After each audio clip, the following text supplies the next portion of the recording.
Akhirnya hari ini Kaisang datang ke KPK.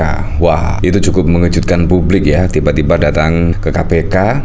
Dan yang cukup mengejutkan dari konferensi pers Kaisang, setidaknya mengatakan, saya tidak diundang oleh KPK dan saya ingin mengklarifikasi terkait pesawat jet pribadi.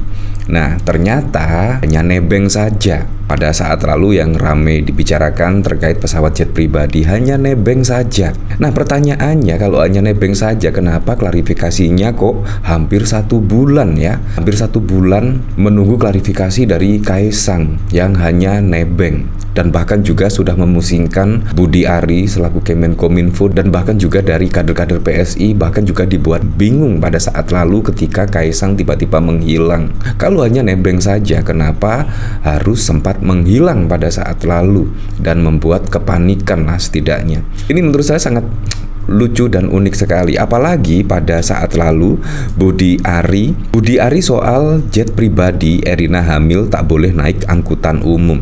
Ini juga sangat mengejutkan. Padahal kalau kita lihat dari penjelasan Kaisang Pangarep ya, sebenarnya mau terbang menggunakan pesawat komersial, tetapi tiba-tiba ada temannya, kurang lebih seperti itulah, dan akhirnya menggunakan pesawat jet pribadi. Kok kebetulan sekali ya. Dan kalau memang ini benar-benar nebeng, menurut saya juga lucu sekali. Bahkan gratifikasi itu bukan hanya nebeng loh, memberi diskon saja, pemberian diskon itu juga termasuk gratifikasi. Memberikan tiket konser itu juga gratifikasi, termasuk dugaan gratifikasi. Apalagi nebeng pesawat jet pribadi yang harganya juga lebih dari 1 triliun kalau tidak salah ya, Gulfstream berapa itu. Menurut saya juga sangat lucu sekali ya. Tapi memang kita kembalikan lagi ke masyarakat ya, dan masa tunggunya itu 30 hari lah katanya. Nanti KPK akan mengumumkan ya setelah 30 hari. Nah, dari tempo.co, momen Kaisang Pangarep mendatangi gedung KPK pada Selasa 17 September. Nah, dari sini saya juga penasaran, kira-kira banyak yang percaya atau tidak ya? Kenapa nggak kemarin-kemarin saat masih ramai dibicarakan orang, pakai acara menghilang pula? Mungkin karena sekarang sudah disiapkan segala sesuatu untuk konteks Kaisang dan untuk momen kali ini. Kalian percaya KPK akan profesional? Ya, sangat diragukan sekali ya. Memang pertanyaannya kenapa tidak dari dulu-dulu kalau hanya nebeng ya? Kalau hanya nebeng, menurut saya ketika wartawan menunggu Kaisang mulai pagi sampai malam, seharusnya ya dijawablah pertanyaan dari wartawan, bukannya malah langsung meninggalkan dan seolah-olah kabur atau menghindar dari wartawan yang menunggunya mulai pagi hingga malam. Kalau hanya nebeng saja, menurut saya tidak usah sepanik ini ya. Tetapi ada acara menghilang pula, ada acara yang menjadi jubir dari Budi Ari selaku Kementerian Kemenkominfo, menurut saya juga sangat lucu. Dari Komisma, pertinyiin KPK, sehat mas? Gimana kondisi istri? Aman kok mas, udah sama bapak. Kalau kita lihat pada saat lalu, bahkan ketua KPK itu setidaknya menyindir, sangat sulit sekali bertemu dengan Jokowi. Bahkan menyindir Jokowi seringkali bertemu dengan ormas, tetapi sama pimpinan KPK sangat sulit sekali. Kurang lebih seperti itu. Itu juga pertanda apa ya? Dari Hasbi KPK, silakan duduk mas, apa kabarnya? Kaisang, baik Pak, oh iya Bapak titip salam. Oh iya, oke mas, kita sudah selesai sih. Tapi misal mau duduk-duduk agak lamaan dikit di sini juga nggak apa-apa, biar netizen nggak ribut mulu. Pencitraan. Ayo KPK jangan takut. Paling ngopi-ngopi di sana atau Kaisang ke KPK. Tapi pimpinan KPK kompak keluar kantor. Alibi, alasan, dan semua jawaban sudah dipersiapkan telat. Skrip naskahnya udah jadi, tinggal praktek lapangan aja. Oh iya, yang katanya inisiatif, ngapain? Benar ataupun salah juga pasti tetap bakalan selalu dilindungi orang itu. Paling cuma pencitraan doang. Nah, memang sih ributan di sini menurut saya hanya masalah istilah saja. Pada saat lalu Anda masih ingat paling ya, yaitu Presiden Joko Widodo mudik dan pulang kampung. Nah, menurut saya mudik itu ya pulang kampung itu ya mudik, tetapi dibedakan istilahnya. Nah, bahkan yang cukup mengejutkan juga, Jokowi bantah buka lagi keran ekspor pasir laut, itu sedimen. Beda loh.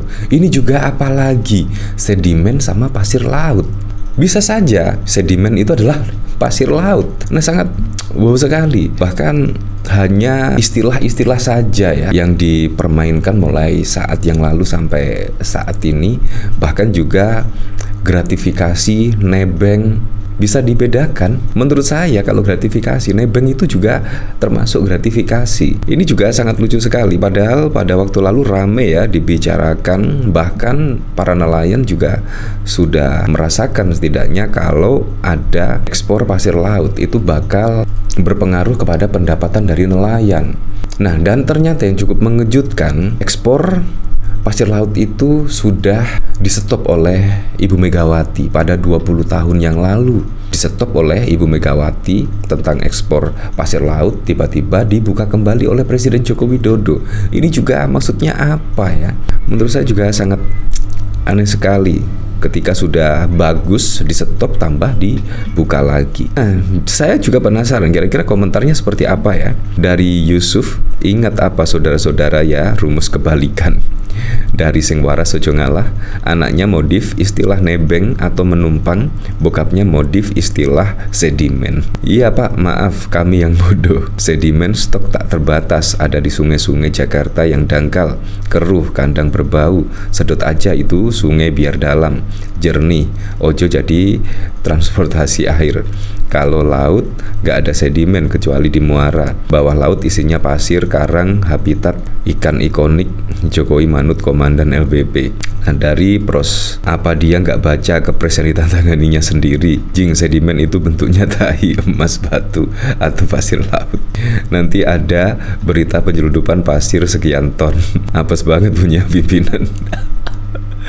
Ya seperti itulah. Ayo Walhi Nasional gelar gugatan atas polisi Jokowi yang kuat dugaan merusak lingkungan. Iya, padahal juga akan merusak lingkungan ya, dan juga bisa merusak habitat di bawah laut kalau keran ekspor pasir laut dibuka kembali ya. Mudik boleh tapi pulang kampung nggak boleh, itu kata dia dulu. Iya pak, saya percaya loh, saya percaya jika bicaramu penuh dusta. Emang pasir mana yang bukan hasil sentimen mul? Orang geologi yang baca ini pasti langsung gila. Kita nih dipikir dia bodoh, apa emang dia bodoh-bodohkan sih? Emang beda, apalagi pasir Gunung Merapi buat cor beton mantap. Kalau kita melihat dari sini juga ya, bahkan Budi Ari soal jet pribadi, Erina hamil tak boleh naik angkutan umum. Ya memang seperti itulah. Jadi kita selama akhir-akhir tahun ini disuguhkan dengan narasi-narasi yang agak membuat kepala kita pusing ya, dan seolah-olah membuat kebenaran itu menjadi abu-abu dan tidak jelas, berbeda tipis ya. Kebenaran dengan kesalahan itu sangat berbeda tipis ya. Ya tapi saya berharaplah pada pilkada serentak besok bisa berjalan dengan aman, berjalan dengan lancar, dan yang paling penting berjalan dengan transparan, jujur, dan juga adil.